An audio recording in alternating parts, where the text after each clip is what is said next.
श्रीगोंदा तालुक्यातील विसापूर येथे महेश्वर मल्टीस्टेट को ऑपरेटिव्ह पतसंस्थेच्या नवीन शाखेचे उद्घाटन विधान परिषदेचे सभापती राम शिंदे आणि माजी पालकमंत्री बबनराव पाचपुते यांच्या हस्ते संपन्न झाले। या प्रसंगी माजी आमदार राहुल जगताप, घनश्याम शेलार, राजेंद्र नागवडे यांच्यासह तालुक्यातील प्रतिष्ठित नेते, पदाधिकारी, महिला व ग्रामस्थ मोठ्या संख्येने उपस्थित होते। कार्यक्रमात बोलताना राम शिंदे यांनी संस्थेच्या कार्याचा गौरव केला। संस्थापक गावडे गुरुजी यांच्या मार्गदर्शनाखाली पतसंस्थेने सभासदांचे हित व ठेवीदारांच्या ठेवी सुरक्षित ठेवल्याने संस्थेकडे 300 कोटींपेक्षा जास्त ठेवी जमा झाल्या आहेत, असे त्यांनी सांगितले। संस्थेचा पारदर्शक कारभार आदर्शवत असून सभासदांच्या वाढत्या विश्वासामुळे आगामी काळातही संस्थेची उत्तरोत्तर भरभराट होईल, असा विश्वास व्यक्त करत त्यांनी पतसंस्थेला हार्दिक शुभेच्छा दिल्या।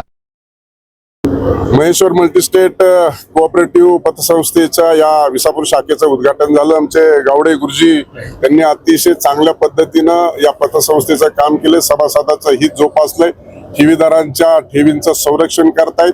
300 कोटीपेक्षा जास्त ठेवी त्यांच्याकडे उपलब्ध झालेल्या आहेत। त्यांच्या नेतृत्वावरती आणि त्यांच्या मार्गदर्शनावरती काम चालत असल्या कारणानं या ठेवी प्राप्त झालेल्या आहेत आणि प्रचंड विश्वास हा सभासदांचा त्यांना प्राप्त झाला असल्या कारणानं संस्थेची भरभराट होते आहे आणि आगामी काळात देखील होणार आहे। अशा कार्यक्रमाला उपस्थित राहत असताना श्रीगोंद्याचे सर्व पक्षीय नेते या ठिकाणी उपस्थित होते।